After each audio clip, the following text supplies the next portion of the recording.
اسلام کی دفاعی جنگ یعنی جہاد کی ہائی جیکنگ کے نتیجے میں عام مسلمانوں کے دلوں میں بھی وسوسے پیدا کیے گئے، تاہم باشعور اور پڑھے لکھے طبقات میں اس فلسفہ حیات کو زیادہ پذیرائی حاصل نہ ہو سکی۔ دکھ اس بات کا ہے کہ جو حکومتیں رہیں اس زمانے میں تھی، انہوں نے صحیح معنوں میں کچھ اس پہ ایکشن نہیں لیا۔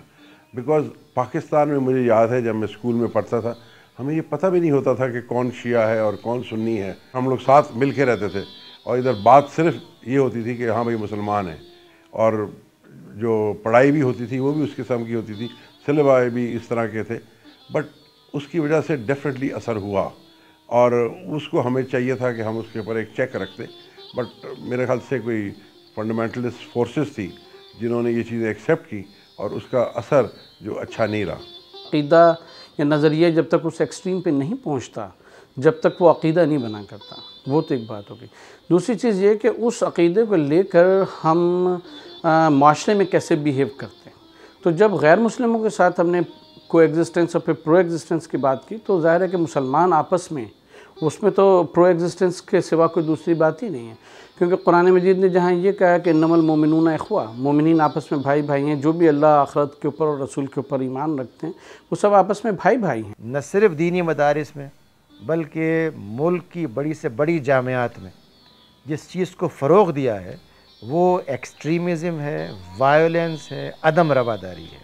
کون سا کیمپس ایسا ہے جسے آپ سیکولر یونیورسٹی کہتے ہیں جہاں پر ہنگامے نہ ہوئے ہوں، 60 سال میں قتل و غارت نہ ہوا ہو، گروہ نہ بنے ہوں، جہاں پر قبضے نہ کیے گئے ہوں کسی ایک گروہ دوسرے گروہ کی طرف سے، یونینز پہ، اساتذہ کی تنظیموں کے اوپر؟ یعنی ان سب کو ہم بھول کر کے محض ایک بات پکڑ کے بیٹھ گئے کہ مسلکی اختلافات پائے جاتے ہیں، وہ تو ہر جگہ پائے جاتے ہیں۔ حل یہ ہے کہ آپ نظام تعلیم کے ذریعے وہ رواداری، وہ ٹالرنس، وہ دوسرے کے نظریے کا احترام پیدا کریں جو ہم نے نہیں کیا۔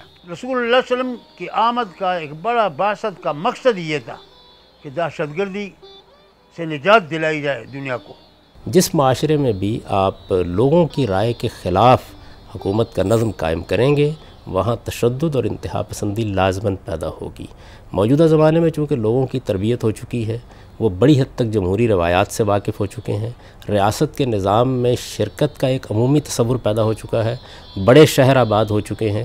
اس وجہ سے یہ ضروری ہے کہ جمہوری معاشرے کی روایات کو قائم کیا جائے۔ بدقسمتی سے ہم پوری ملت اسلامیہ میں انہیں قائم نہیں کر سکے۔ دوسری بڑی وجہ نظام تعلیم میں مذہبی اور غیر مذہبی کی تفریق ہے۔ اس سے ہم نے ایک پوری کی پوری مذہبی علماء کی ملت پیدا کر دی ہے۔ وہ اگر براڈ بیس تعلیم حاصل کر کے بنیادی تعلیم میں یکساں جگہ سے اوپر اٹھ کر دین کے عالم بنتے تو اس طرح کی انتہا پسندی پیدا نہیں ہو سکتی تھی۔ اور تیسری بڑی چیز جو اس معاملے میں محرک بنی ہے وہ ہمارا یہ فیصلہ تھا کہ ہم امریکہ کے مقاصد کو پورا کرنے کے لیے اور کاہے اپنے مقاصد کو پورا کرنے کے لیے مذہبی تنظیموں کے ذریعے سے جہاد کریں گے۔ اسلام میں جہاد کا تصور ریاست سے متعلق ہے۔ ایک منظم ریاست کا کام ہے کہ وہ جنگ کا اقدام کرے، اور جب ایک منظم ریاست جنگ کا اقدام کرتی ہے تو اس طرح کے کسی فساد کا پھر کوئی امکان نہیں ہوتا۔ ہم نے اس فساد کو خود جنم دیا ہے۔ جب آپ مذہبی لوگوں کو مسلح کریں گے، مذہبی تنظیموں کو آپ اسلحہ دیں گے اور ان کے ذریعے سے آپ جنگ لڑنے کی کوشش کریں گے تو وہ روبوٹ نہیں ہے کہ آپ کی بات ایک مرتبہ آپ کے لیے مان لیں گے اور پھر ہمیشہ آپ ہی کے لیے مانتے رہیں گے، پھر وہ یہ اقدامات اپنے مقاصد کے لیے بھی کریں گے۔ پاکستان کے وجود کو برقرار رکھنے اور بقائے باہمی کے اصولوں پر زندگی گزارنے کے لیے صدر پاکستان پرویز مشرف نے انلائٹن ماڈریشن کا نعرہ لگایا، اور اس کے ساتھ ہی انہوں نے جنرل اسمبلی میں خطاب کرتے ہوئے مدارس کے رول، مغرب سے نفرت کی وجوہات اور بڑی طاقتوں کی یک طرفہ سوچ پر بھی کڑی تنقید کی۔ صدر مشرف کے انلائٹن ماڈریشن کے نعرے کو ساری دنیا میں پذیرائی ملی۔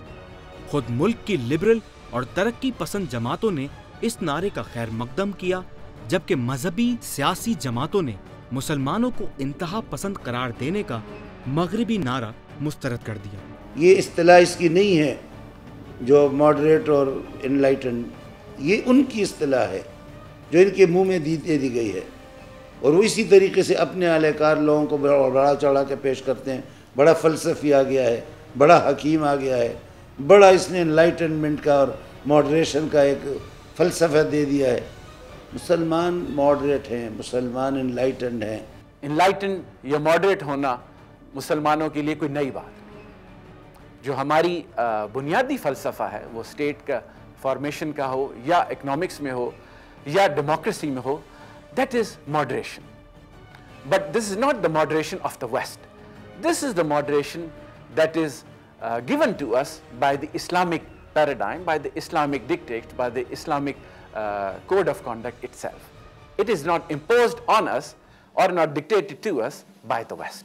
I would like to explain the logic of the strategy of enlightened moderation and elaborate on the methodology for the Muslim world to execute its part of the strategy.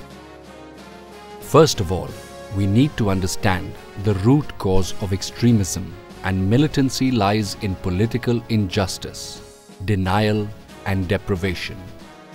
Political injustice to a nation or a people when combined with stark poverty and illiteracy makes the explosive mix leading towards an acute sense of deprivation, hopelessness and powerlessness.